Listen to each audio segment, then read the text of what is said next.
Арена. Авторы Фредерик Браун. Аударған Тұрар Жалмұхамед. Оқыған Батырғожина Айгерім. Карсон көзін ашты. Бұлыңғырланып құбылып тұрған көгілдір кеңістікті көрді. Тымырсық еді. Ол құмның үстінде сілейіп жатыр екен. Арқасына бір үшкір тас батып, мазасына тиіп жатқанын енді сезді. Карсон жанына бұрылды. Құмға қолымен таянып отыруға тырысты. Мен есімнен айырылғанмын ғой, деп ойлады ол. Немесе өлдім, әлде не болды екен? Құмның түсі көгілдір екен, ашық көгілдір. Мұндай түсті құм жер бетінде жоқ еді ғой.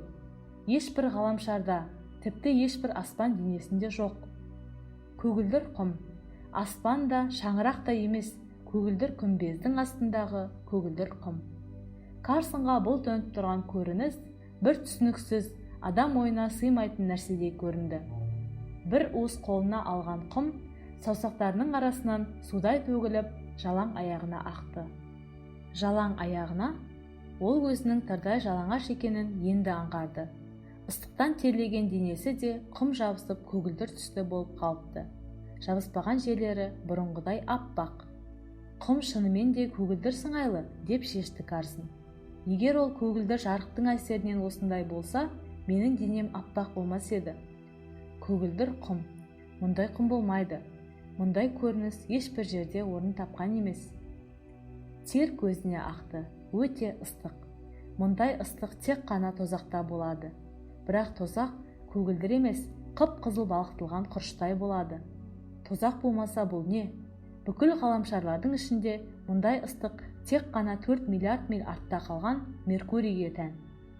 Осы сәтте ол жаңа ғана қайда болғанын есіне түсірді. Келімсектермен соғысқа арналған кішкентай бір орындық ғарыш ұшақ Плутон орбитасының миллиондаған миль әрі жағында патрульдік қызметін атқарып жүргені, қадағалаушы құралдардың жаудың жақындағанын кенеттен ескерткен шұғыл дабылды қоңырауы жақсы есінде. Келімсектердің кім екенін, олардың бет әлпетін, қандай алшақ галактикадан келгенін ешкім білмеуші еді. Тек білетіні олар Плеяда жақтан екені. Алғашқыда келімсектер өздерін жердің алыста тұрған колонияларына, тірек орындарына бөлек-бөлек бірікпеген шабуылдарымен паш етті. Жер патрульдерімен қақтығыста олардың жеңген де, жеңіліске ұшыраған сәттері де болды. Бірақ соған қарамастан жерліктер жаудың бірде-бір ғарыш ұшағын тұтқынға ала алмапты. Шабуылға ұшыраған жер бекеттерінің тұрғындарынан келімсектер жайлы ешқандай мәлімет жоқ.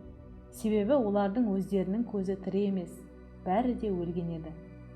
Жоғарыда айтқандай, алғашқы кезде келімсектердің қорқыту әрекеттері баяу, айтуға тұрарлықтай емес сияқты еді. Қару-жарақтары біздердікінен кемдеу болып көрінетін. Бірақ ғарыш ұшағының жылдамдығы мен ептілігі аздап басым еді. Осы артықшылықтарының арқасында олар ұтымды ұрысты жалғастыру немесе дереу көзін жоғалту таңдауына құқылы болса да, жер шешуші шайқасқа дайындықтан бас тартпады. Бұрын соңды болмаған ғаламат ғарыштық флот салынды. Көптен күткен бүкіл әлемдік ұрыстың күні жақындап қалды. Барлаушылар келімсектердің үлкен флотын жерден 20 миллиард миль қашықтықта айқындады. Ондай ғарыштың терең түпкірінен әлі ешкім қайтып келген емес. Барлаушылар да келмеді. Бірақ олардың хабары жетті. 10 мың ғарыш ұшақтан және 2,5 миллион ғарышкерлерден құралған армада Плутон орбитасының арғы жағын мекендеп, келімсектермен қырғын шайқасқа дайын тұрды. Жер жасақтарына алдыңғы қатарда жүрген патрульдерден дереу өте бағалы баяндама келді. Олар өздерінің өмірін қиып, өлер алдында жау күшінің сипаты, саны туралы ақпарат жіберді.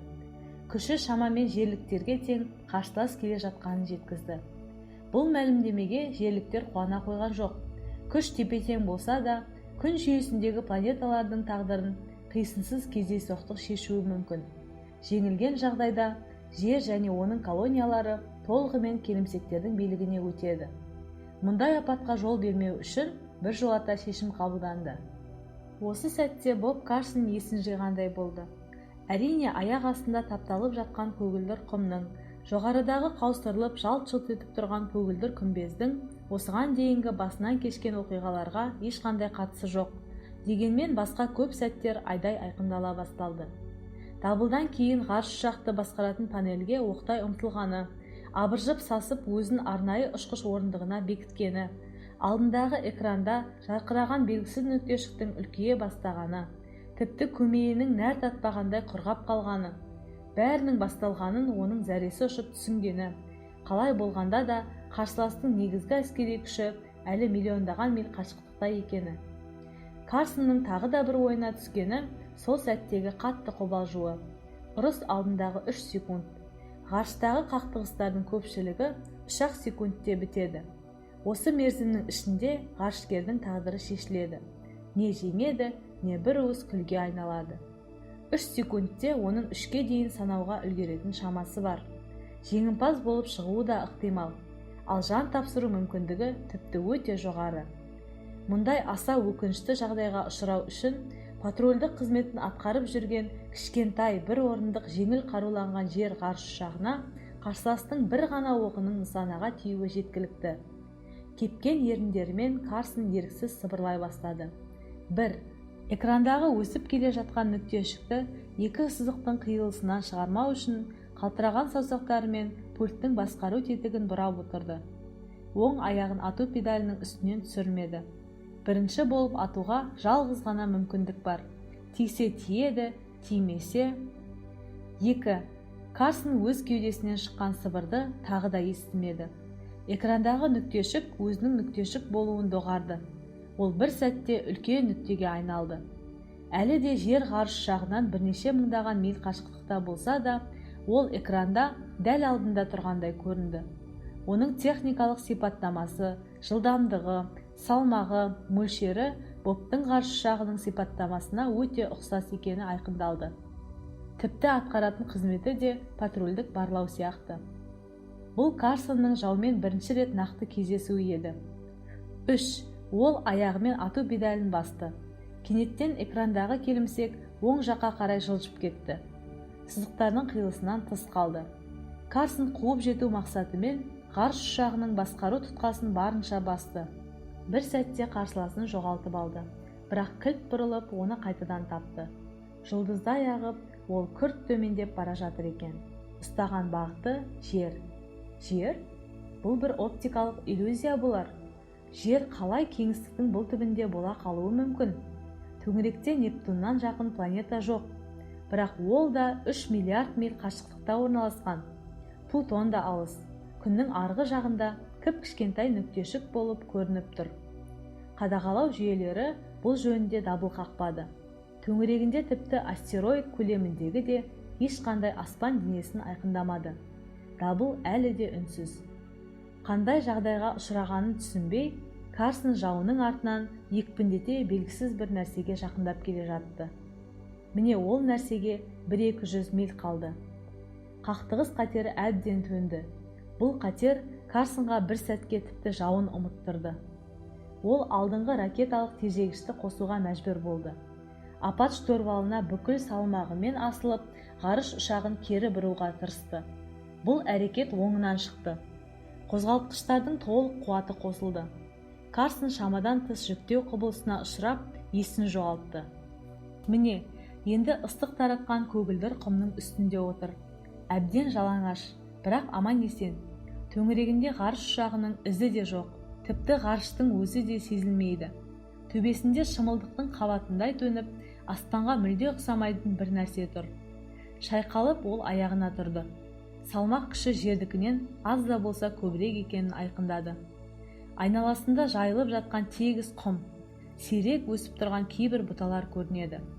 Олар да көгілдір, бірақ түстерінің ерекшеліктері бар екен.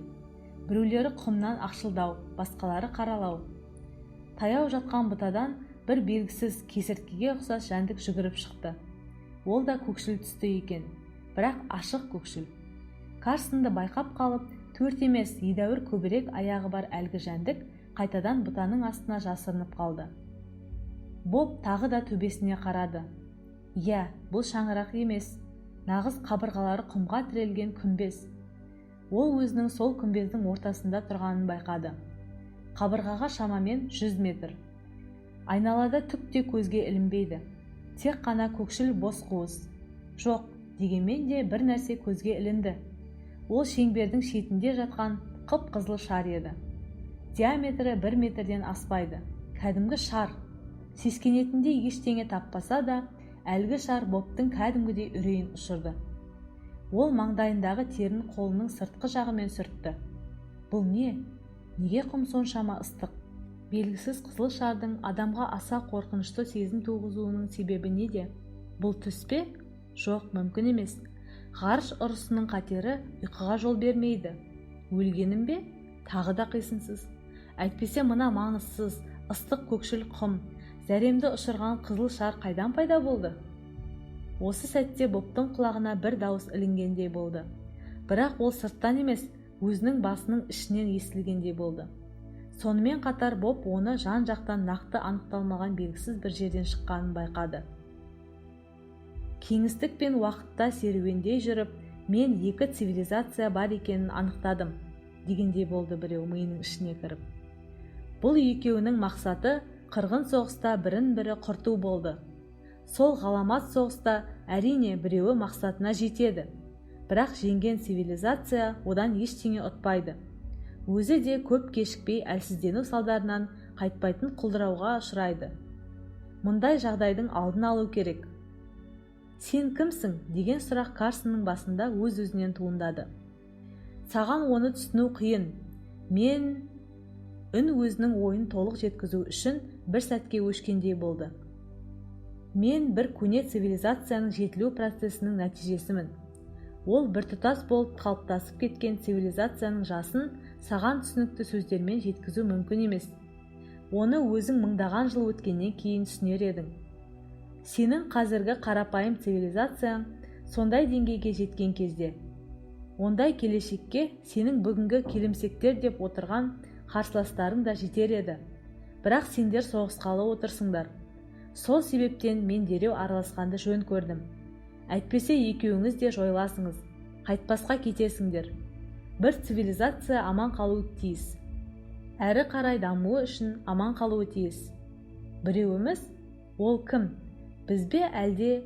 Деп толғанды Карсон. Келімсектерді кейін қайтарып, соғыстың алдын алуға менің қауқарым бар. Бірақ олардың қайтып келуі әбден ықтимал. Немесе сендер оларды соғысу үшін әдейі іздеп барасыңдар. Тек қана менің үздіксіз араласуым соғысты болдырмайды. Бірақ менің басқа да жұмыстарым жеткілікті. Сондықтан бұл дағдарысты тоқтату үшін бір ғана амал бар. Ол соғысқалы отырған екі флоттың бірін, сендердің немесе олардың құрбан ету. Яғни бір жолата жою. Екіншісіне ешқандай зардап келтірмей жою. Мен тек осылай ғана біріңді аман есен алып қала аламын. Сұмдық, бұл әрине сұмдық, деп алғашқыда ойға батқан Карсонның миы шын мәнінде осының бәрін сұмдыққа жатқызбады. Сұмдық болса, бұл жанды түршіктіретін хабар адам сенбейтін сандыраққа ұқсамас еді. Түршіктіргені соншама, тіпті ол қайсысын алып қаласың деп сұрауға батылы бармады. Бірақ оның ойы бұл сұрақты өзінен тыс қойды. Ең күштісі аман қалады, деп жауап қатты дауыс. Бұл қағиданы мен өзгерте алмаймын, өзгертпеймін де. Мен тек қана күшті цивилизацияның жеңісі пердің жеңісіне ұқсас болмауына кепілмін. Жеңімпаздар ұрыстан әлсіремей шығу керек. Мен екі индивидуумды таңдадым, сені және келімсекті. Сендердің көне тарихтарыңнан белгілі. Үлкен ұрыстардың нәтижесін қарсыластардың өкілдері шешетін. Сол сияқты сен және қарсыласың бір-біріңмен жекпе-жек шайқасқа шығасыңдар. Екеуіңіз де тең жағдайда боласыңдар. Қарусыз, жалаңаш. Қоршаған орталарың сендерге белгісіз, түсініксіз. Уақыт шектелмеген, бұл жерде уақыт жоқ. Жеңгендеріңнің цивилизациясы аман қалады. Ал егер де, деп бастап еді Карсон не айтарын өзі де білмей. Бірақ дауыс жауапты күттірмеді. Бұл өте әділетті шешім. Кездейсоқ қара күш нақты жағдайда шешпейтін болу керек. Тек қана ақыл, ой, ерлік, өмірге деген құштарлық шешеді. Осының бәрі орын алып жатқанда, біздің ғарыш ұшақтарымыз жоқ. Сендер басқа уақытта, басқа кеңістіктесіңдер. Осындай жағдайда жүргеніңізде, сендер білетін әлемде уақыт тоқтады. осының бәрі шынымен орын алғаны ма деген сұрақ байқаймын сені қатты қобалжытады. Менің айтарым алғаны да емес те. Бірақ сен үшін мұның бәрі болған да болатын да жағдай. Егер де сен өлетін болсаң, шынымен өлесің. Ал сенің өлімің сендердің цивилизацияларының соңы болғаны. Енді сен бәрін де білдің. Үн өшкендей болды. Карсон тағы да жалғыз қалды. Жоқ, жалғыз емес екен. Әлгі үрейді ұшырған қызылшар бұған қарап домалап келе жатқанын көрді. Оның келімсек екенін енді түсінді. Домалап келе жатыр. Қолы да аяғы да жоқ сияқты. Жұмыр денесінің сыртында ешқандай шығып тұрған артық нәрсе көрінбейді. Ол көгілдір құмның үстімен сынаптай домалаумен жақындап қалды. Алдында басты айналдырып, есті тандыратындай аса қорқынышты жек көрушілік толқынын айдап келе жатқандай болды. Карсон айналасына көз тастады. Бірнеше фут жерде қару ретінде қолдануға болатындай тас жатқанын көрді. Ол үлкен болмағанмен шеттері үшкір және шақпақ тастай аса қатты екенін байқады. Карсон тасты қолына алды. Еңкейіп, шабуылды қайтаруға дайындалды. Қарсыласы әбден жақындады. Қимылы тез. Карсонның қимылынан едәуір шапшаң. Қалай қарсыласқа тойтарыс берем деген ой Карсонда мүлде болмады. Және ондай сұрақты өзіне болмаса кімге қойсын? Әсіресе қарсыласының күшін, құрылысын, күрес тәсілдерін білмей тұрғанда. 10 метр. 5. Осы сәтте шар тоқтай қалды. Толығырақ айтқанда, оны бір нәрсе тоқтатқандай болды. Алдыңғы жағы көрінбейтін жарға тірелгендей, кенеттен жап-жалпақ бола қалып, ол кейін серпілді. Біраздан кейін домалауын жалғастырды. Қимылы бұрынғыдай емес, баяулау. Көрінбейтін кедергі тағы да оны тоқтатты. Айналып өткісі келіп еді, болмады, жібермеді. Карсонның есіне түсті. Істі кездейсоқ күш басымдылығы шешпейді. Араларында кедергі. Бұл әрине белгілі күш алаңы. Жер әлеміндегі Нетсе алаңы емес, ол өзінің баяу жарқырауымен және тарс-тұрс дыбысымен танымал еді. Мына құбылыс өзін басқаша сипаттады. Көрінбейді және дыбыссыз. Көзге ілінбеген кедергі, төңкерілген тостақандай бастан төніп тұрған күмбездің бір шетінен біреуіне дейін созылған сыңайлы. Себебі келімсек бір жағымен кедергіге сүйеніп оның бойымен домалап еді, бірақ өтетіндей саңылау таба алмады.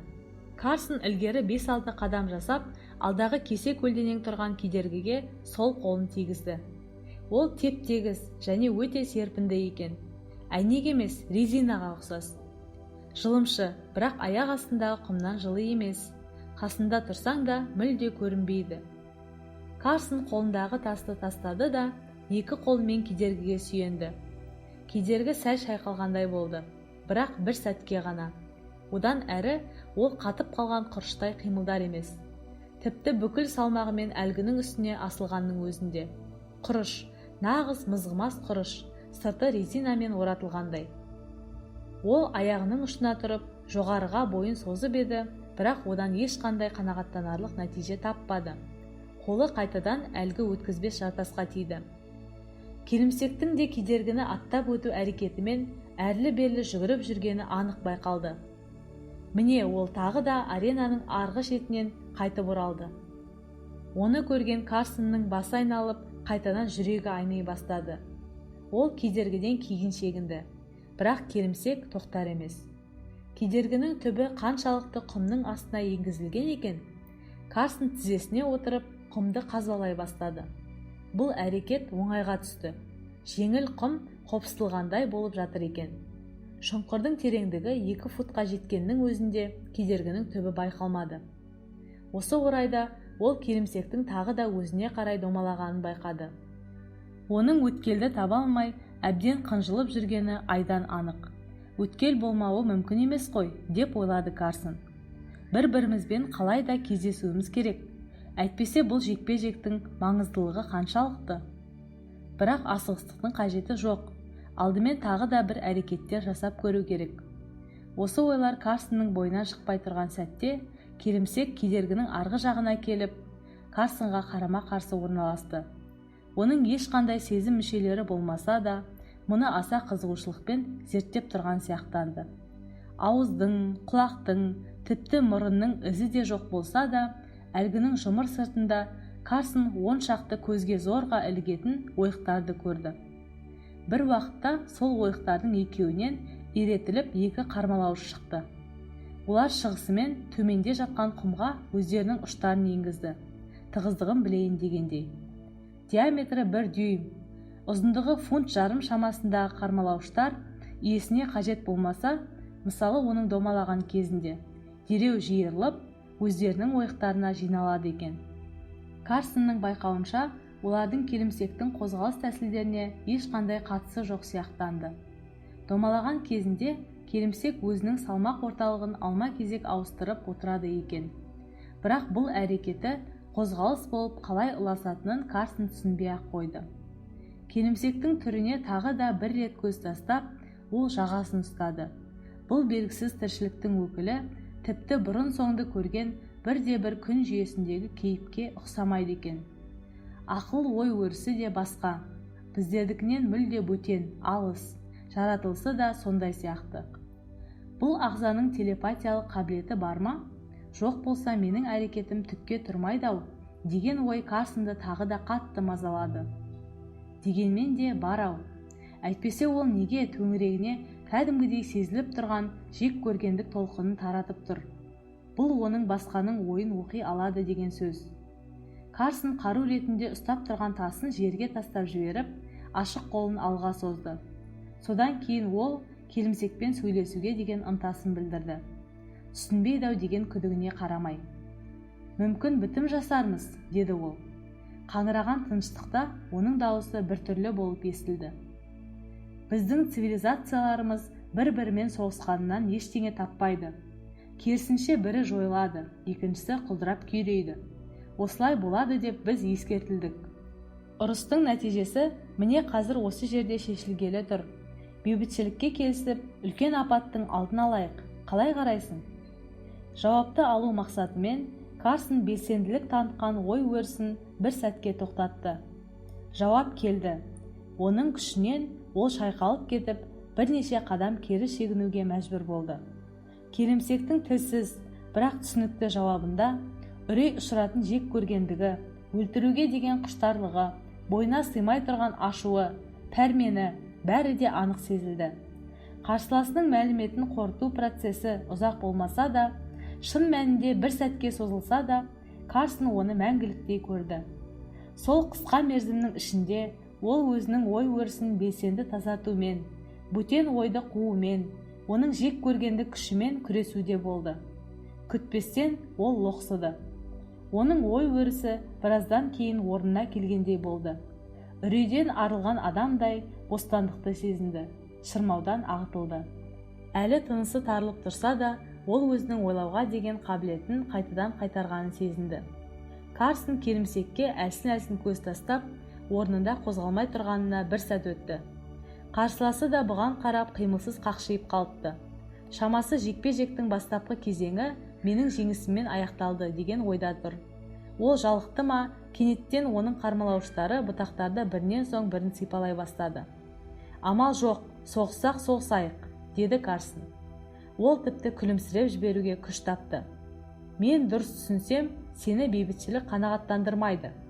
Бұған соғысайық, өмір үшін емес, өлім үшін деген қанатты сөздерді қосып жіберді. Тұрақталған абсолюттік дыбыссыздықта бұл сөздері орынсыз болғанын өзі де сезді. Және ол енді соғыс шынында да болатынын, өмір үшін емес, өлім үшін соғысатынын түсінді. Өзінің өлімі, немесе мына тұрған жұмыр жәндіктің өлімі, жалпы бір үлкен цивилизацияның өліміне әкеледі. Өзінің өлімі бүкіл адамзаттың өлгені болады. Соңғы ой Карсонның бойына бір өте қатты жасқану сезімін әкелді. Оған енді ғана жетті. Ескерту мына жекпе-жек ұйымдастырған белгісіз біреуден шығып тұр. Ол өз пиғылын және мүмкіншіліктерін жасырмай шын жүрегінен айтқанына Карсон сенді. Сенбеске амалы болмады. Адамзаттың болашағы тек қана маған байланысты. Осы ойдан қорыққаны соншалықты, тіпті ол одан тезірек құтылуға асықты. Алдында тұрған қауіпті істің шешуін ойластырды. Мына кедергіден өтудің бір амалы болу керек қой. Әйтпесе біз қалай бір-бірімізді өлтіреміз? Телепатия арқылы ма? Келімсектің телепатиялық қабілеттерінің басымдылығы оған артықшылық береді. Басымдылығы болмаса ше? Карсонның күдігінің негізі бар еді. Себебі ол осыдан бір сәт бұрын өзінің ой өрісінен келімсектің санасын ығыстырып жіберуге шамасы жеткен. Осы кішкентай жеңісі оны үміттендірді. Қарсыласының ой жеткізу қабілетінің аса дамығаны оның артықшылығы емес, жанды жері. Бұл жағдай келімсектен гөрі өзі сияқты бөтендерге тиімдірек.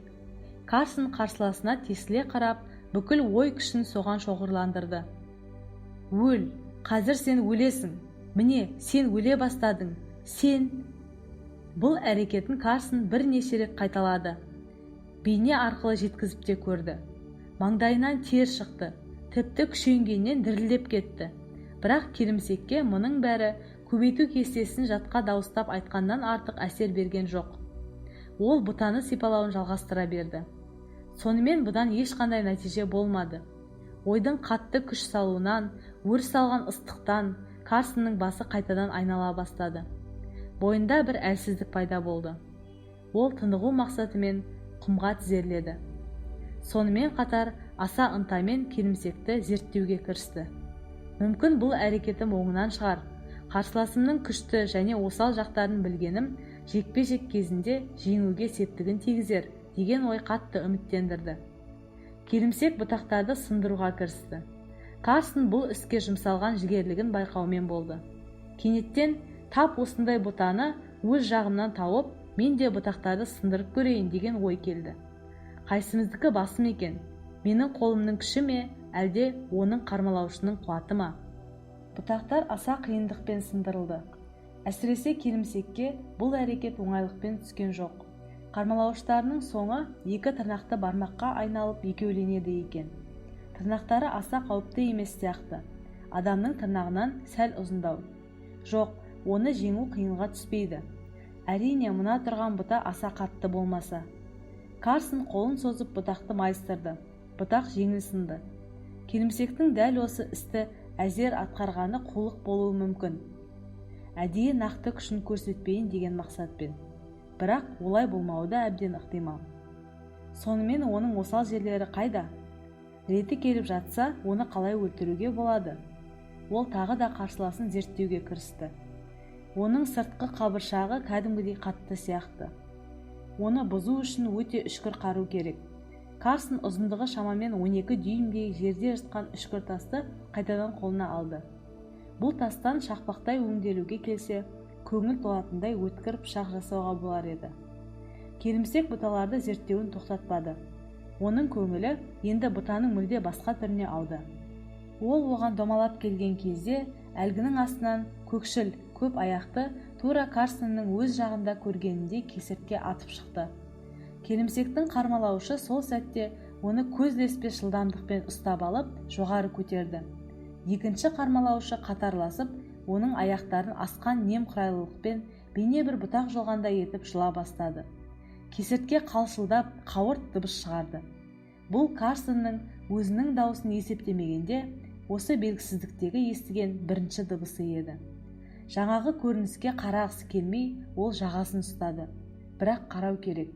Келімсектің бүкіл қылықтарын білген пайдалы болуы мүмкін. Тіпті мына орынсыз қатыгездігін де көргенің дұрыс. Кейін қолыңнан келсе, аса рахаттықпен жанын аласың. Сондықтан ол жиіркенішті сезімін зорға басып, келімсектің әлгі кесірткені тірілей бөлшектегеніне куә болды. Аяқтарының тең жартысы жылынып болған кезде Карсонның қуанышына кесіртке қимылдауын қойды. Енді оның жансыз денесі толық қармалауыштардың еншісіне тегендей болды. Бірақ ол жансыз салбыраған өлікті жылынбаған аяқтарымен қоса кемсіткендей Карсонға қарай лақтырып жіберді. Кесіртке Карсонның дәл аяғының тұсына келіп құлады. Ол кедергіден өтті, кедергі енді жоқ. Карсон бір сәтте аяғына тік тұрып, қолына әлгі үшкір тасты алды, алға секірді. Қазір ол оның жазасын береді, кедергі жоқ болса. Бірақ кедергі бар екен. Карсонның бұған қара басының ашты тәжірибесі арқасында көзі жетті. Басын кедергіге ұрып, есінен талып қала жаздады. Кейін серпіліп, артқа қарай құлады. Есін жиып, бұлдырланған басын шайқап отырғанда өзіне қарай бір нәрсенің ұшып келе жатқанын байқады. Жалтару үшін дереу құмға құлап созыла қалды. Денесін құтқарғанымен сол аяғының балтыры кенеттен қатты ауырып кеткенін сезді. Ауырғанына қарамай артқа шегінді де тұрды. Енді Карсон аяғына тас тигенін түсінді. Бұл аз деп келімсектің тағы да бір тасты алып бұған қарай лақтырайын деп жатқанын көрді. Лақтырды, бірақ Карсон бұл жолы оңай жалтарды. Ол келімсектің қатты және алысқа лақтыра алмайтынын байқады. Бірінші тастың дәл тиюінің себебі Карсон қимылсыз отыр еді және оның ұшып келе жатқанын көрмеді. Баяулау лақтырылған екінші тастан жалтарып, ол келімсекке қарай қолындағы өзінің тасын лақтырды. Карсон тастардың кедергіден жеңіл өткеніне қуанды. Енді бұл мүмкіншілікті жібермей, жетілдіріп жалғастыру керек. Қуатты қолы, өткір көзі бар адамға бұл таптырмайтын мүмкіндік. 4 метр қашықтықта тұрған 3 футтық нысанаға дәл тигізбеу мүмкін емес еді. Тигізді. Лақтырған тасы келімсектің тасынан бірнеше есе жылдамырақ ұшты. Нысананың тура ортасына тигізгенмен, Карсонды бұл толық қанағаттандыра қойған жоқ. Тас ішкі жағымен емес, жалпақ жағымен тиді. Бірақ қатты тиді. Келімсектің оны сездірмеске жайы болмады. Ол кезекті лақтыру үшін тас іздеуін қойғандай болып, кейін домалады. Шегінді. Карсон тағы да бір лақтырысқа дайын болған кезде, қарсыласы кедергіден 40 метрдей жерге алшақтап кеткен еді. Екінші рет лақтырған тасы нысанадан бірнеше фут қисық кетті. Үшіншісі жетпеді. Келімсектің жарақаттай алатын аядан тыс болуы Карсонды қатты қынжылтты. Бірақ ол үмітін үзген жоқ. Керісінше, өзінің кейбір әрекеттеріне күлімсірей қарап шүкіршілік танытты. Бұл раундты ұтқанын сезді. Әрине, жарақаттанған аяғын қарайын деп еңкейіп еді, сол-ақ екен күлімсіреген езуі өз-өзінен еріксіз жиылды. Ұшты жағымен тиген тас аяғын едәуір жарақаттапты. Ұзындығы бірнеше дюймге жететін жарақат тамырдан тыс болса да қатты қансырап тұр екен. Егер қан тоқтаса, аяғы тез жазылар еді, ал тоқтамаса жағдай қиын. Бірақ бұл жарақаттан маңыздырақ іс бар екенін Карсон ұмыта қойған жоқ. Әсіресе кедергі оның ойынан шықпады. Құрылысы қандай, неден жасалған? Тағы да оған жақындап, бір уыс құм шашты. Құм кедергісіз өтіп кетті. Қолын созды, өтпеді. Органика және органика емес. Кедергіден кесірткенің өлігі өтті. Себебі ол органика. Ал өсімдікше, бұтақтың сынығын кедергіге сұғып еді, ол да өтіп кетті. Бірақ бұтақты ұстаған саусақтары әрі қарай өткізбес тосқауылды сезді. Сонымен анықталды. Карсонды кедергі өткізбейді, келімсек те өте алмайды. Тек қана тас, құм, кесірткенің өлігі. Ал тірі кесіртке болса ше, дереу біреуін тауып алып, әлгіні абайлап кедергіге қарай тастады. Кесіртке көрінбейтін жарға соғылғандай кері ұшып түсті де көгілдір құмның үстімен қаша жөнелді. Сонымен Карсон бір жолата жауап алғандай болды. Кедергі тірілерге ғана тосқауыл бола алады. Жансыз, органикалық емес заттар ғана одан жеңіл өтеді. Осыны айқындағаннан кейін Карсон тағы да жарақаттанған аяғына көңілін бөлді. Қансырауы азайыпты. Ол турникетті ойлаудың қажеті жоқ екенін түсінді. Бірақ жарақатын жуу үшін аздап су тауып алу керек болды. Су туралы ой келгенде, ол кенеттен таңдайы кепкенше шөлдегенін түсінді. Егер келімсекпен айқасы созылса, судың қажеттілігі одан әрі маңызды болады. Сондықтан суды ерте ме кеш пе табу керек. Ақсаңдай басып, ол аренаның өз жартысын аралады. Кедергіге сүйеніп жартылай дөңгеленген қабырғаға жетті. Оның көзге ілінбейтін кедергіден жалғыз айырмашылығы анық көрінуі. Ал басқа жағы сипалап зерттеудің нәтижесіне қарағанда тура сондай екен. Таңырқау сезімін қанағаттандыру үшін Карсон тағы да бір уыс құм лақтырды. Құм қабырғаны қақ жарып өтті. Сол сәтте көзге ілінбей бір жолата жоғалды. Карсон таң қалды. Жартылай дөңгеленген қабырға да шамасы күш өріс алаңы болғаны ғой. Тек жардай біртұтас. Ерекшелігі әлгі өткізбес тосқауыл болып тұрған кедергідей мөлдір емес. Ол қабырғаның бойымен біраз жерге дейін барып, кедергіге қайтып оралды. Содан кейін кедергіге жанасып бастапқы орнына келді. Судың ізі де жоқ. Алаңдаушылыққа салынып, ол кедергімен қабырғаның арасындағы алаңды бұлтақтанған жүрісімен шарлады. Бірақ бар зейінімен іздесе де су таба алмады. Су жоқ. Көкшіл құм, көкшіл бұталар және есті тандыратын ыстық, одан басқа ештеңе жоқ. Қатты шөлдедім дегенім сірә толық шындыққа жатпайды-ау. Қанша уақыт өтті екен? Әрине, менің кеңістік уақыт өлшемім бойынша ешқандай уақыт өткен жоқ. Бұл жерде қанша болсаң да сонша уақыт бір орнында тұрады, деп айтып еді ғой маған. Бірақ өмірлік процестер тоқталмайды. Олардың мұнда да үзілмей ағып жатқаны айқын. Дегенмен де қанша уақыт өтті екен? Жаңағы процестермен оны өлшеп көрсе, әрі кетсе 3-4 сағат шығар.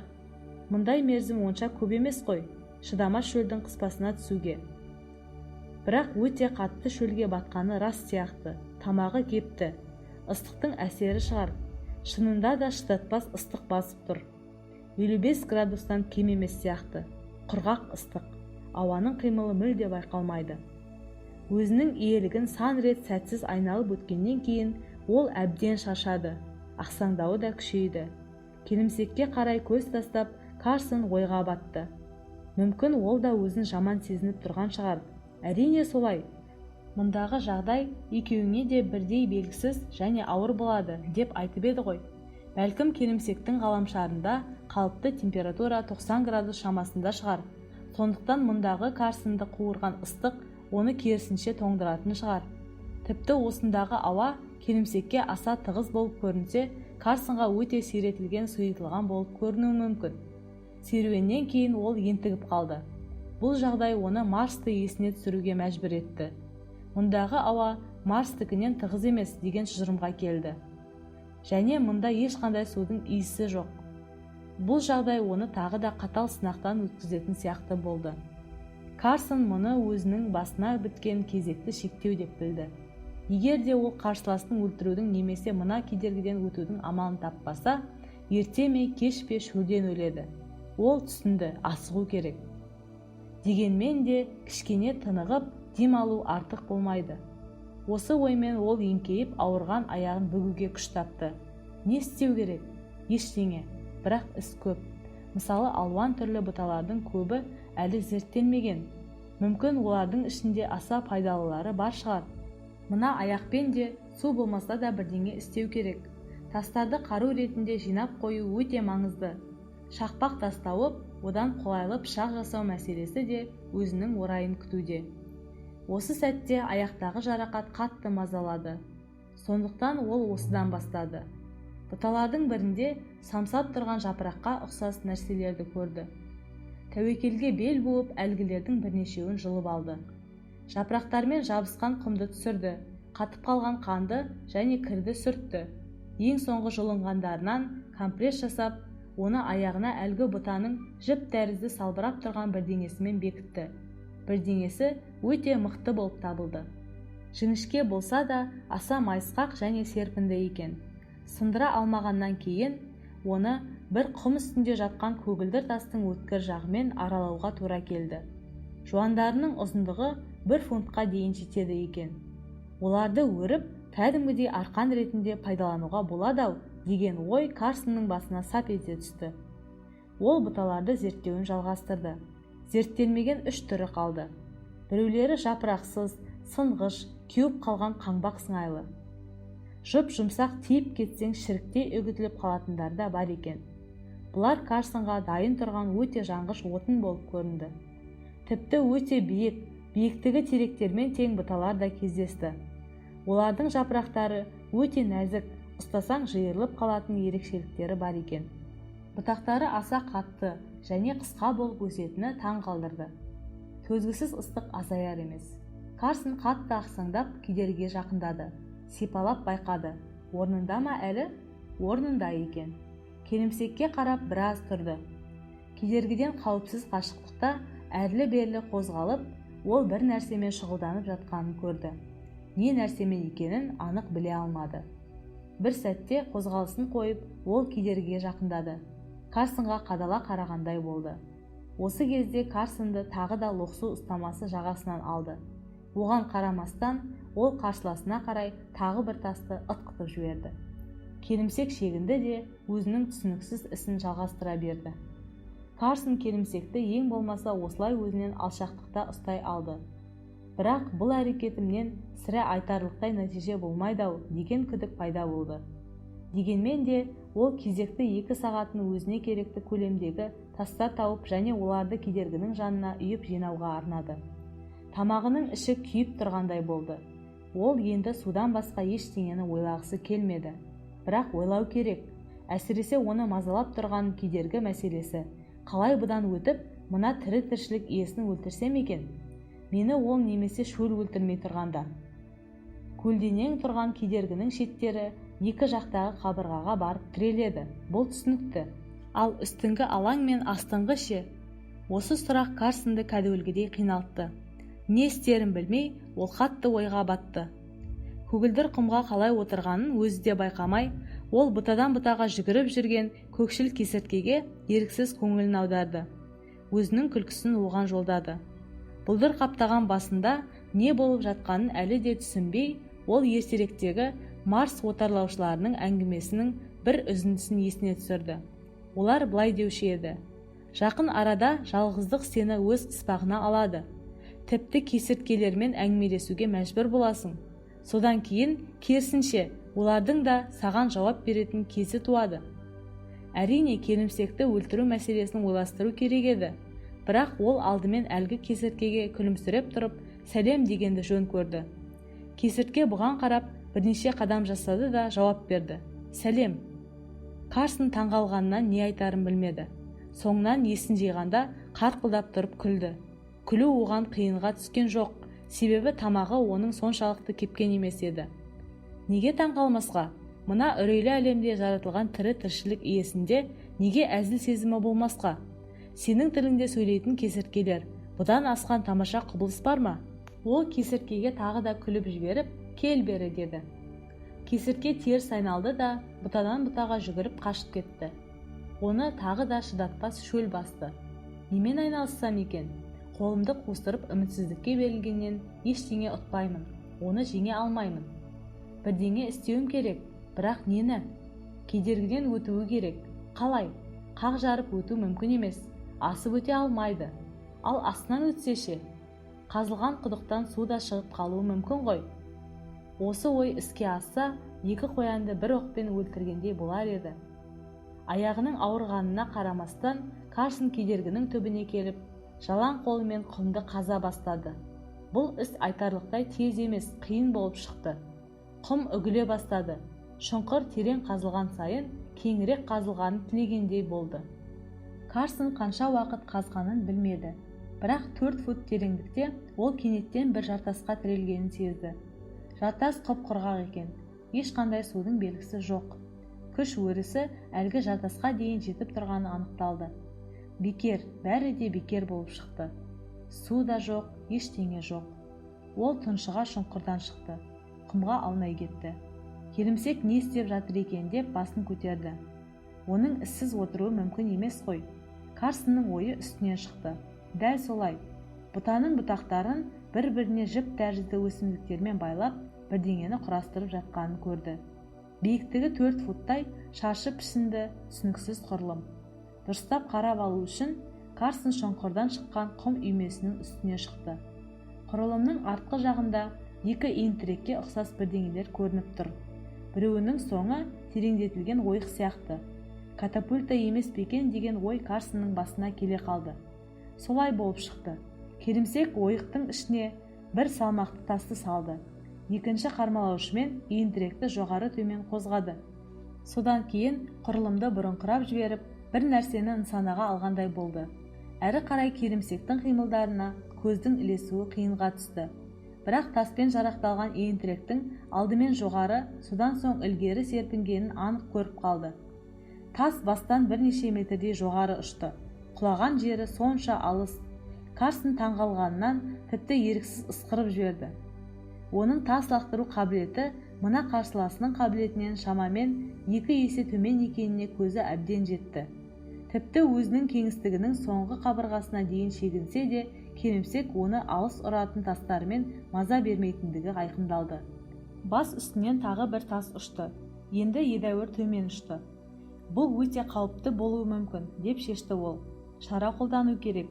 Кедергінің бойында ерек қозғалысымен тоқтамастан жүріп отырып, жақсы нысана болмау үшін. Ол қарсыласына қарай 10 шақты тас лақтырып жіберуге мүмкіншілік тапты. Бірақ та одан ешқандай нәтиже шықпады. Салмақты тастарды алысқа ытқытуға оның шамасы жетпеді. Ұсақ тастар жауына айтарлықтай зиян жасамады. Катапультаға дәл тигеннің өзінде олар одан кейін ұшып түскеннен басқа нұқсан келтіре алмады. Ал келімсектің өзі болса, ондай тастардан асқан ептілікпен жалтарып тұрды. Карсонның қолы қатты талды. Шаршағаннан бүкіл денесі ауырды. Аздап болса да дем алуды аңсады. Бірақ әр 30 секунд сайын катапультадан атылған снарядтар ондай мүмкіншілікті бермеді. Ол шайқалып артқы қабырғаға қарай шегінді. Бірақ бұл әрекеті оны құтқара қойған жоқ. Тастар бұл жерге де жетіп жатты. Тек бұрынғыдан сиректеу. Катапультаның механизмін жүргізу үшін қарсыласына әдеттегіден көбірек уақыт кеткендей. Ол шаршап кедергіге қайта сүйретіліп келді. Бірнеше рет құлап, әрең дегенде аяғына тұрды. Күші таусыла бастағанын сезді. Дегенмен де ол катапультаны істен шығармай, тоқтамаймын деген шешімге келді. Ұйықтауға болмайды, оянбай қалуы әбден ықтимал.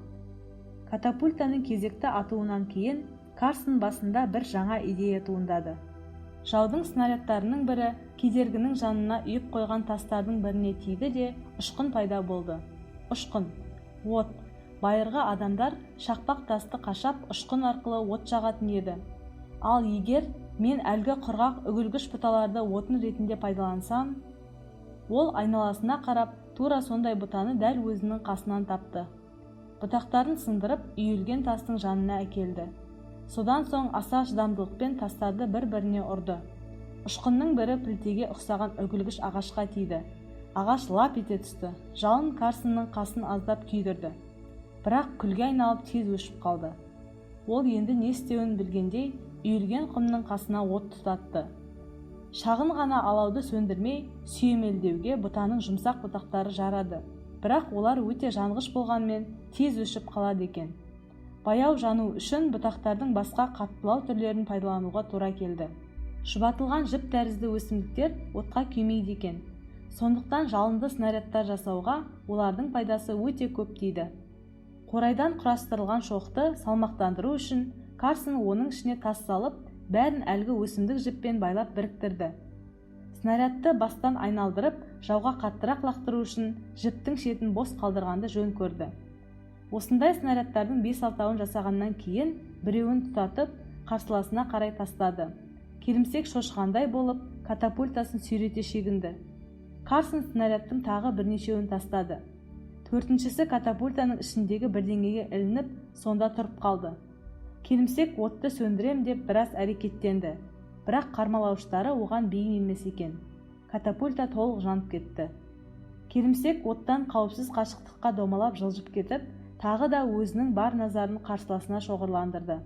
Карсонды қайтадан жек көрініштік және лоқсу толқыны қапсырды. Бірақ бұл жолы шабуылды ол аса тұрақталған шыдамдылықпен қарсала алды. Келімсек әлсіреді ме, әлде қорқа-қорқа бұл батыр болды ма? Карсон тасадан шығып таспен атқылағаннан кейін қарсыласы өзінің жағындағы артқы қабырғаға қарай шегінді. Сірә тағы да бір катапульта жасау үшін бұтақтарды жинауын жалғастырды. Карсон кедергінің күшін 100-ші рет тексергеннен кейін кенеттен өзінің құмның үстінде тұруға шамасы келмей қимылсыз отырғанын айқындады. Аяғы бүлкілдеп ауруын қояр емес. Шөл әбден қинап бара жатыр. Бірақ та осының бәрінен шаршағаны қатты басым болды. Оның үстіне шыдатпас ыстық қосылды. Міне, ежелгіден бері айтылып келе жатқан тозақ деген ұғымның мағынасы сірә осы шығар, деп ойлады ол. Ұйықтап қалмауға бүкіл ынтасын салды. Бірақ ол өзінің сергектігінің керектігіне қатты күмәнданды. Бәрібір кедергі өткізбейді. Келімсек қарсыласының тасы жететін жерге жақындамайды. Осы жағдайлар бүкіл оған қарсы жасалған әрекеттердің түкке жарамайтындығының кепілі сияқты болды. Бірақ бір амал болу керек қой. Ол археология туралы жазылған кітаптардан ежелгі адамдардың бір-бірімен соғысқан тәсілдерін білуші еді. Темір мен пластик болмаған заманда олардың бірінші қаруы лақтыруға жарайтын тас еді. Бірақ бұл тәсіл әзірше айтарлықтай нәтиже бере қойған жоқ. Оны жетілдіру үшін келімсектің катапультасындай бір нәрсе істеу керек. Бірақ бұл нұсқа Карсонға тиімсіз болып көрінді. Себебі мұның жағында тек қана бұтақтары 1 футтан аспайтын, майда болып қалыптасатын бұталардың түрі өседі екен. Әрине, ол мұндай бұтақтардан да ойластырса бірдеңе жасар еді. Бірақ оған бірнеше күн керек. Ал күш болса, ондай мерзімге жетер емес. Бірнеше күн? Бірақ келімсек жасады ғой. Бірнеше күн өткені ме? Осы сәтте қарсыласының қармалауыштары көп екені Карсонның есіне түсті. Сол себепті оның жұмысты өте тез істей алатындығын түсінді. Бірақ катапульта бұл тіресте айтарлықтай нәтиже бере ала ма? Одан да артығырақ бір нәрсені ойлап табу керек. Садақ және жебелер? Жоқ. Ол бұрын садақпен атып көрген еді. Бірақ одан ештеңе шықпады, қазір де шықпайды. Оған көзі анық жетіп тұр. Тіпті осы заманғы болаттан жасалған садақпен атса да, бұдан түк шықпайды. Ал қазіргі жағдайда қолдан құрастырылған қарапайым садақтан ол жебелерін әдеттегі тас лақтырып жүрген қашықтыққа да жеткізе алмайды. Оларды нысанаға дәл тигізе алмайтыны тағы да белгілі. Найза? Оны ол жасай алады. Құр лақтырғаннан гөрі бұл қаруды қоян қолтық ұрыста пайдаланған жөн. Әрине, ондай ұрыс бола қалса. Найза жасау оған аса маңызды болды. Себебі бұл жаңа іс оны сиректендіреді. Басынан шықпай қойған сандырақ ойларынан арылуға көмектеседі. Карсон өзінің ширақтығын жоғары деңгейде ұстауды жөн көрді. Әйтпесе ол осында қалай, қашан, қандай мақсатпен келгенін, келімсекті не себептен өлтіруге ынталанып жүргенін ұмыта бастады. Осы ойлар сейіле берген кезде ол кенеттен өзінің бір тас үйменің қасында жатқанын айқындады. Ұшып тұрып, ол әлгі тастарды іріктей бастады. Көпке созылмай, іздеген найзаның ұштығына ұқсас тас сынықшасы аяқ астынан табыла қойды. Тағы бір майда таспен әлгіні денеге кірсе шықпайтындай ұштыққа ұқсағанша қашады. Гарпун, теңіз жануарларын аулайтын шанышқы. Бұл нағыз қару. Мұндай есалаң ұрысқа найзадан гөрі осындай шанышқы жақсы деп шешті ол. Егер бұнымен келімсекті шаншып алып, арқанмен кедерге қарай тартса, шаруасы бітті деген сөз. Тосқауылдың арғы жағына қол өтпесе де, тас пышақтың жүзі өтеді. Сонымен іс доғарылады. Найзаның сабын жасау қиынға түсті. Ұштық тез жасалып еді. Бірақ үмітсіздікке берілмей, ол 4 бұтаның жуан діңгектерін көлденең жарды.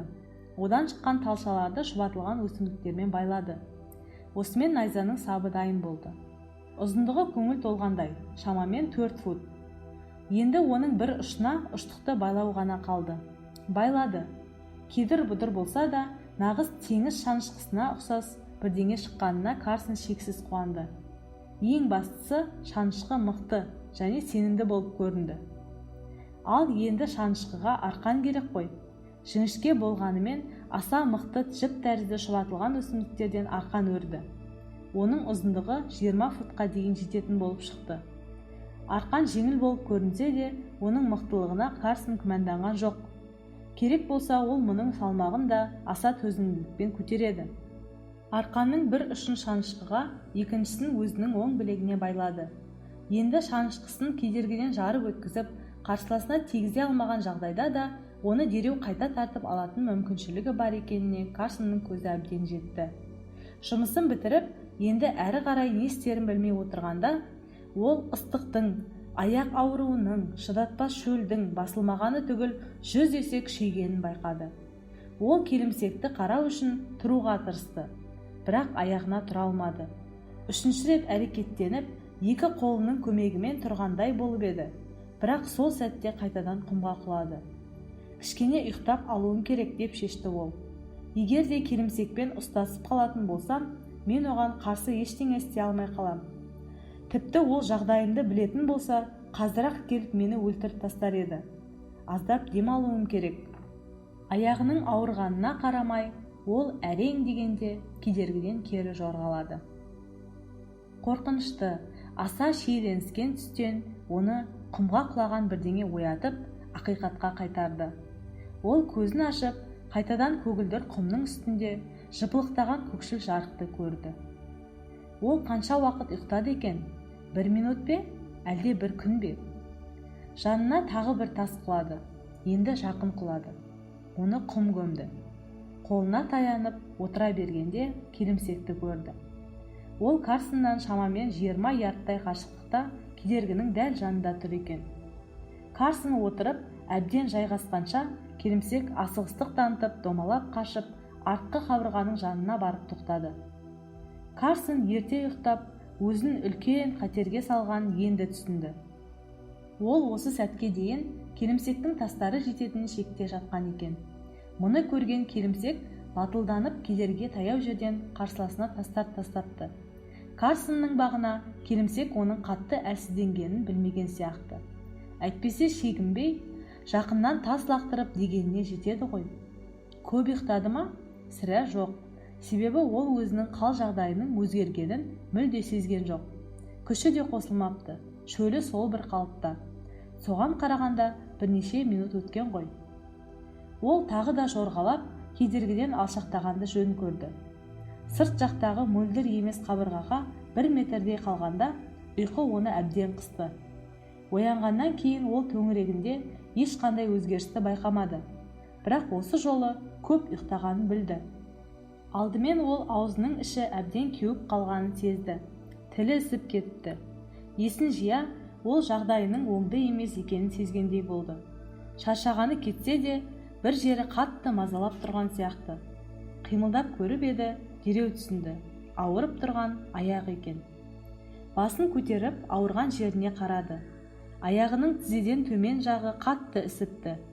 Ісік тіпті санының жартысына дейін жетіпті. Компресті ұстап тұрған жіп тәрізді өсімдіктер дененің іскен жерлеріне терең батып кеткені сонша, тіпті олардың астына пышақтың жүзі де сыймай қойды. Карсонның бағына тізе сүйегінің үстіндегі соңғы байланған түйіншегі денеге терең бата қоймапты. Соңғы күшін жинап, ол әлгі түйіншекті шешті. Жарасының үстіндегі таңғыштың астынан көргені оны қатты уайымға салды. Қағынуы асқынып, жоғарыға таралып келе жатыр екен.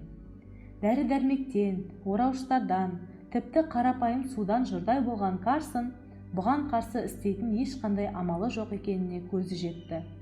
Бір ғана амал бар. Ол әлсіздігін мойындап, жанын тапсыру. Үміт жоқ, ол жеңілді. Онымен қатар бүкіл адамзат жеңілді. Ол осында өлгенде, оның әлемінде барлық достары, бүкіл адамдар өледі. Жер тұрғындарына және олардың отарлаған ғаламшарларына енді адамзатқа мүлде бөтен, аса қорқынышты мақұлықтар ие болады.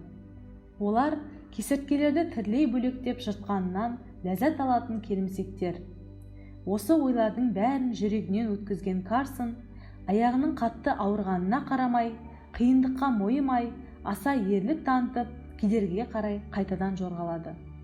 Миллионнан бір мүмкіндік. Кедергіге жетіп, бір рет қана шанышқыны дәл тигізу.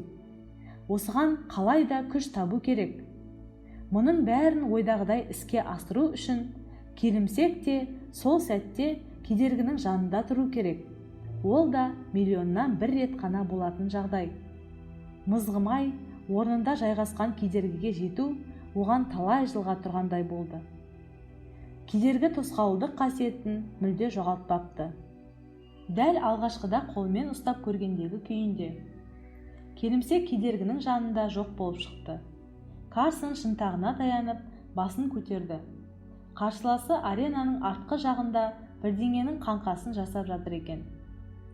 Әлгі жартылай дайын болып қалған қаңқа жанып кеткен катапультаның көшірмесі екеніне Карсон ешқандай күмәнданған жоқ. Келімсектің қимылы өте баяу, ол да қатты әлсіреген сияқты. Қарсыласына екінші катапультаның қажеті қанша? Ол оны жасап бітіргенше өледі ғой, деп ойлады Карсон. Егер де оны тірі кезінде алдап кедергіге жақындатса, Карсон қолын былғап айғайлауға тырысты, бірақ одан ештеңе шықпады. Қатып қалған еріндерінің арасынан ешқандай дыбыс шығар емес. Ал егер де кедергіден қалай да өтіп көрсе, Ол ашу менен кедергіні жұдырықтармен бекерден бекер соғып тұрғанын бірден түсіне қойған жоқ. Бір сәтте есін жиды. Көзін жұмып, ашуын басуға тырысты. Біреу жіңішке даусымен «Сәлем» деп айтқандай болды. Дауыс таныс сияқты. Карсон көзін ашып дауысқа қарай бұрылды. Иә, бұл әлгі кесіртке екен. «Кет» дегісі келді Карсон. «Жоғал, сен шынында қазір жоқсың. Ал болсаң да сөйлеуің мүмкін емес.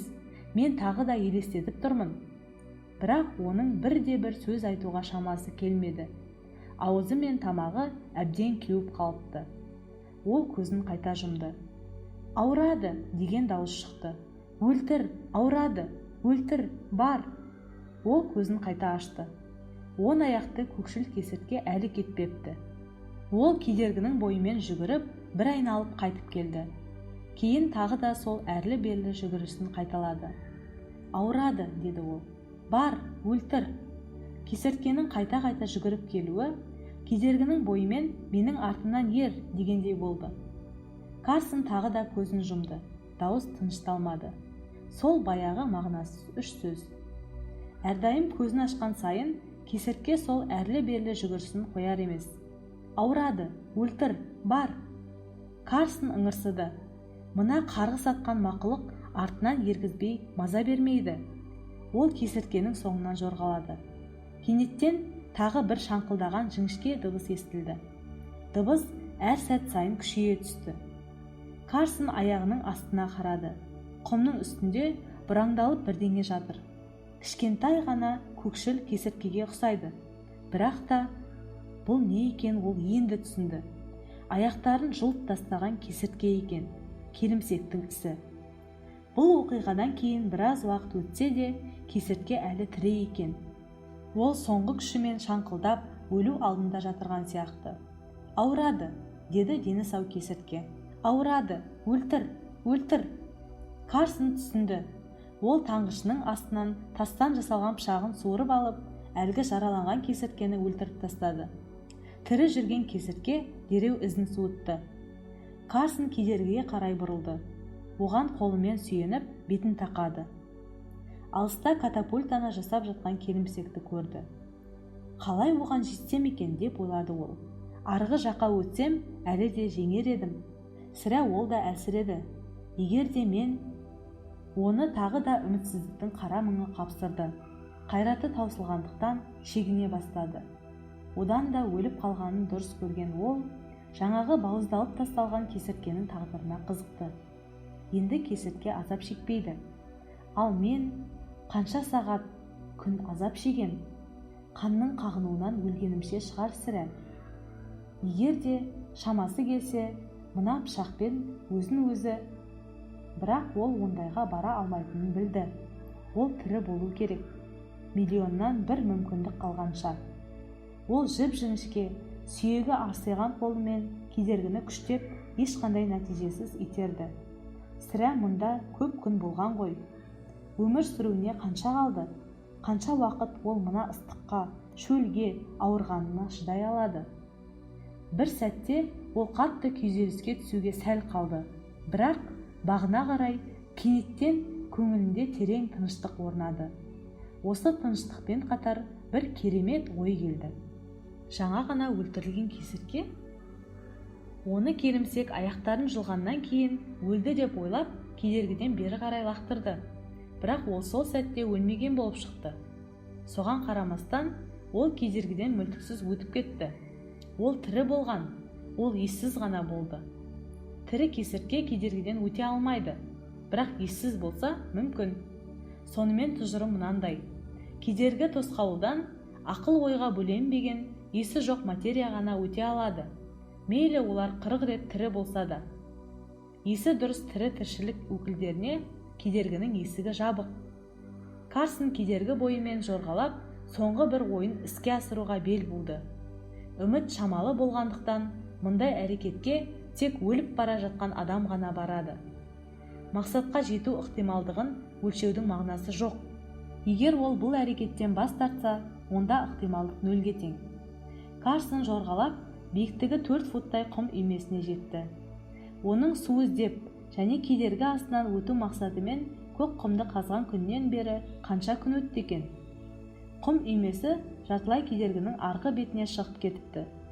Қолына таяуда жатқан тастардың бірін алып, ол үйменің төбесіне көтерілді.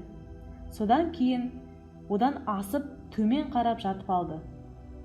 Енді оның алдындағы тіреліп тұрған кедергі болмаса, төмпешіктің баурайымен төмен қарап қарсыласының жағына жылжып түсуіне сәл ғана қалып тұр.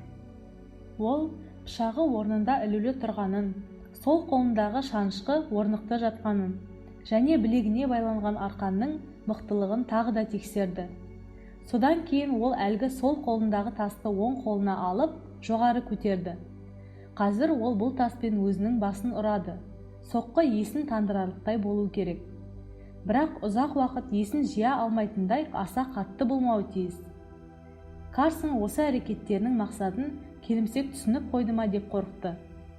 Ол қарсыласы бұл қалай кедергіден өтті, өлі ме әлде тірі ме деген ойлармен міндетті түрде бұған жақындап келетінін алдын ала білді. Бірақ келімсектің аса сақтылығын біле тұра, Карсон үмітін үзген жоқ. Ол келгенше Карсон есін жиып үлгереді. Ол соққыны жасады. Ауырсынғаннан есін жиды. Жамбастағы ауырсынуы бұрынғы аяғының және басының ауырғанына мүлде ұқсамайды. Өз-өзін соққыға жығу алдында ол дәл осындай жағдайға ұшырайтынын біліп еді. Сондықтан оған алдын ала дайындалды. Міне, бәрі де солай болып шықты. Есін жиғаннан кейін ол біразға дейін қимылсыз жатты. Ақырын көзін ашты. Келімсек жақындап қалыпты. Болжамы іске асыпты. Қарсыласы жақындамастан бұрын тас лақтырыпты. Жамбастың ауруы содан екен. Бірақ сол жамбасқа тиген тас мұны дәл кезінде есін жиюға себепкер болды. Міне, енді ол қозғалмастан келімсектің ақырындап келе жатқанын қадағалады. Кенеттен ол тоқтады. Карсон демін ұстады. Ол басына ешқандай ой келмеуіне бүкіл күшін салды.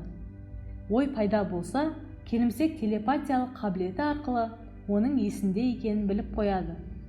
Кенеттен оның миына таңғажайып күшпен келімсектің ойлары опырыла құлады. Бөтен, өзінің жабайылығымен миға сыймайтын, түсініксіз, жердегі көп тілдің біріне аударылмайтын ойлардан оның үрейі ұшты. Бұл ойлардың қасында өрмекшінің немесе дәуіттің, тіпті марсиандық құм жыланының ойлары, әрине оларға ақыл берілген жағдайда, өзіңнің сүйікті туысыңның ойындай болып көрінер еді. Ол әлгі есте жұмбақ болып қалған белгісіз біреудің ескерту сөздерінің дұрыстығына тағы да таң қалды. Адам немесе келімсек. Бүкіл әлемде тек біреуіне ғана орын бар. Олар бір-бірінен сондай қашық. Құдай мен ібілістің өзара қашықтықтарын салыстырса, ондай болмас. Тіпті аралықтарында тепе-теңдік деген ұғым да мүлде болмаған. Жақындады. Карсон оны әлі де күтті. Міне, қарсыласына дейін бірнеше фут қалды. Кенеттен келімсек бұған қарап, қармалауыштарын созды. Карсон да қарап қалған жоқ.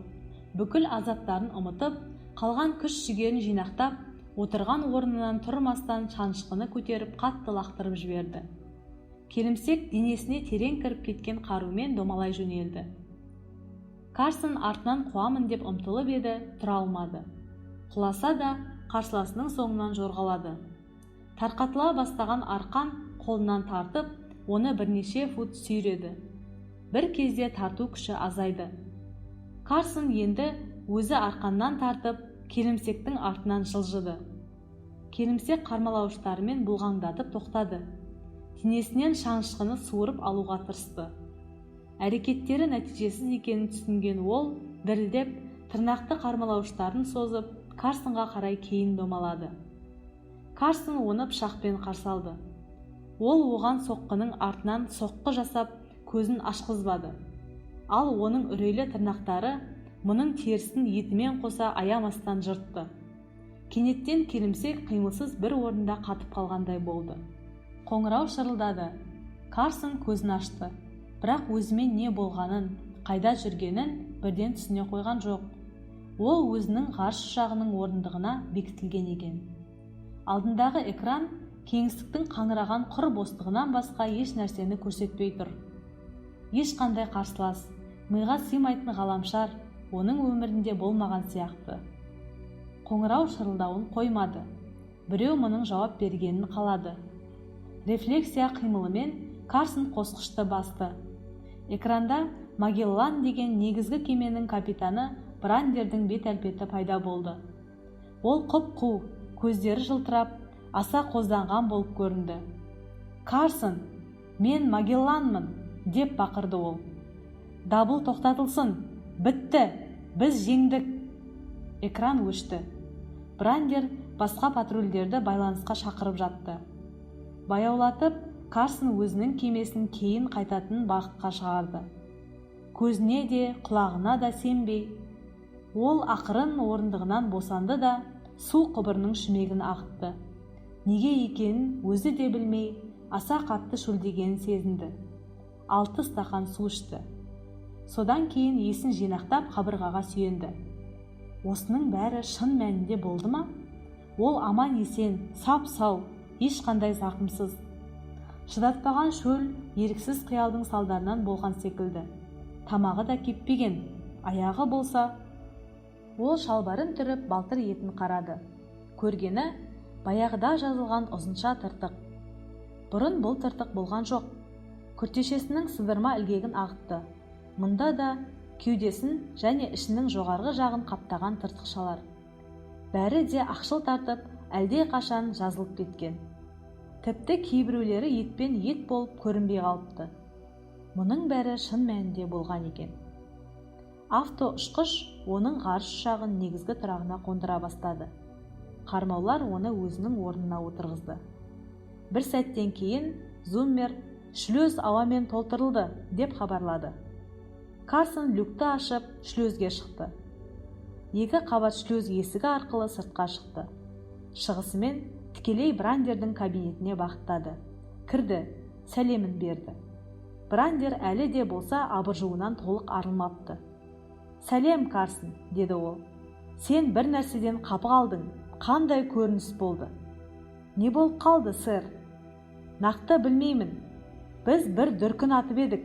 Олардың флоты шаңы да қалмай бір сәтте құрып кетті.